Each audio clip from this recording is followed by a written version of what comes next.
What's up, YouTube? It's your boy Young Philip, and I'm back with another video for y'all today. And before we get started with today's video, I would like for y'all to click the like button down below, give it a thumbs up. Make sure y'all click that subscribe button, but make sure y'all click the bell so y'all can be notified and don't miss any of my videos. Today we're going to be doing another movie review. In today's movie review, we'll be doing one of my favorite, a classic hood movies of all time, Menace II Society, 1993. So without further ado, let's begin. The movie Menace II Society starts off with Kane and Old Dog, the two main characters in the movie.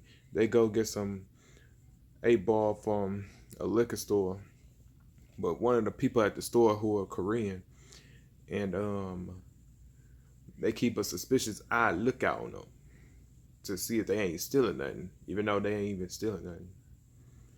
But as soon as they leave the store, or before they try to leave, the Korean storekeeper tells them, "I don't want any trouble, just get out." But he says it's our only Old Dog.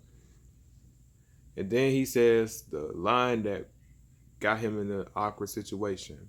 He says, "I feel sorry for your mother." And that made Old Dog go complete savage on not just the dude, but the wife as well. First he shot the husband point blank range, and then he shot the wife in the back where they had the videotape, and he wanted her to eject it and stop screaming. When she refused to stop screaming in horror from watching her husband get shot up, he shoots her too, takes the tape, and take a little bit of money that he had on him. Then the movie goes back to when Kane was a child, and his father was a dope dealer. That was his main job, but he had other jobs, which was being a plumber, I think. It was electrician, and then he was a cab driver. But his main job was to sell drugs. His mom was a heroin addict, and she used all the drugs before he could even sell them. Then he had to beat her up. At the age of 5, he learns how to hold a pistol and drink whiskey. And they would have parties for friends that was on their way to jail or who was getting out of jail. Then, later on in life, Kane's father was killed at the age of 10 in a drug deal gone wrong. So he decided to stay at his grandparents' house for a little while until his mother. His mother had died of an overdose. Sorry if I did any mistakes. But anyway, he just permanently stayed at his grandparents' house and joins down projects in Watts, California. Now, in 1993, he's 18 years old and he's about to graduate out of high school. Then he ends up going to a graduation party where all his friends was at the graduation party. It was, of course, Old Dog. Then we meet Chauncey, who's into car insurance scam. AWACS. Then is Sharifa, ex-knucklehead turned Muslim. Then we meet one of Kane's childhood friends, Stacy. And we also met Harold before they walked into the party. After they leave the party, Kane and Harold be carjacked and shot at point blank range. Harold dies. Kane survived the bullet to the shoulder. And then Kane's grandfather kicks some little lecture to both Kane and Old Dog out of that Bible. And then Old Dog informs Kane about whereabouts of the people who carjacked him and Harold. Before they do that, Old Dog once again shows off the robbery tape after Kane tells him not to because he feared that they might get in trouble with the police sooner or later. But Old Dog, he's hard-headed and stubborn as hell. So there's no trying to tell him nothing, basically. And then they finally go along with the plan. Kane, AWACS, and Old Dog track down Harold's killers and kill them. And then afterwards, Kane goes to hang out at Ronnie's house, who happens to be Jada Pinkett.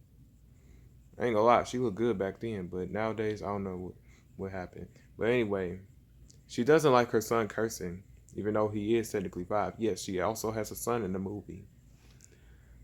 And that was before Kane's dad friend, Parnell, got locked up. where he is serving a life sentence for an unknown crime, which they never disclosed that information in the movie. But anyway, while Kane is hanging around with Ronnie and Anthony, that's the little boy name in the movie. Then later on, Kane and Old Dog try to not hijack, but let's see, what's the word for it? Steal a car and go joyriding in a Nissan Maxima. But that ended pretty bad, where the cops showed up, tried to arrest him. Old Dog was let off with a warning, and Kane got sent to prison. But how did they get caught? They sent down a little German Shepherd, and it attacked Kane only. Kane also had to deal with an evil detective who tried to get him locked up and sent to jail for the robbery of the liquor store from the beginning of the movie. Then once Kane is released from prison, he ends up getting a brand new car, and it just happened to be a Ford Mustang 5.0. The car in that movie looks live. I want one of that myself. He ends up jacking someone for their Dayton's in his stereo alongside of a watch and a pager. And Kane decides to cook up a whole lot of cocaine and start selling it. And he's enjoying his hustler life. And then he meets this girl named Eileen at the picnic at a park. And then Sharif's father, Mr. Butler, tries to give out advice to Kane, but simply, of course, Kane lets it go in one ear, out of the other. He ignores every single advice that's given to him. It's either from grandfather or Mr. Butler. And then Kane and Sharif one night get pulled over by the cops for unknown reason. And then they get dumped off into a neighborhood filled with essays. The cops had anticipated that they was going to get their ass kicked, but the essays was cool. They was so cool, they took both of them to the hospital so they could get fixed up. And then Ronnie informs Kane that she's getting a job in Atlanta thanks to her aunt. Kane agrees to go with Ronnie to Atlanta. Then they have a going away party before the summer is about to be over completely. And then, here we go. At the going away party, Chauncey tries to push up on Ronnie and she quickly denies his ass. And Kane tells him to chill the full hell out. While they in the bedroom, after the little talk, Kane and Ronnie end up knocking boots. After that is over, Chauncey once again, while under the influence, tries to push up on Ronnie one more time, which infuriates Kane to the point that he asks Old Dog for his gun. He takes the clip off the gun, and then he just walks up to Chauncey and just pistol whipped him ferociously. And then Eileen calls him that night to inform him that she's pregnant, even though she really wasn't. She's just only doing that to get his money.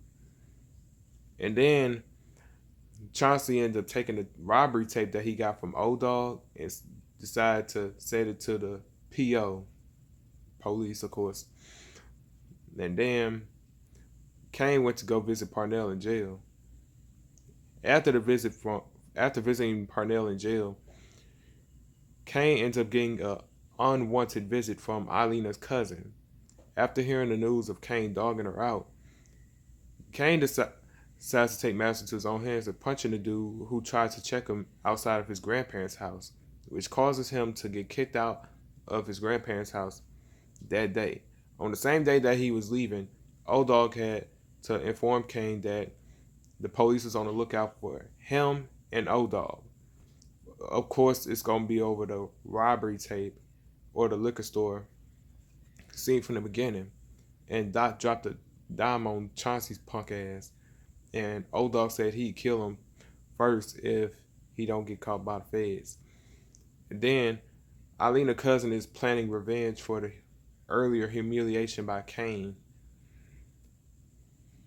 As Kane and Ronnie get ready to settle for life in Atlanta, Kane's life would come to a crashing end where him and Sharif get shot up in a drive-by.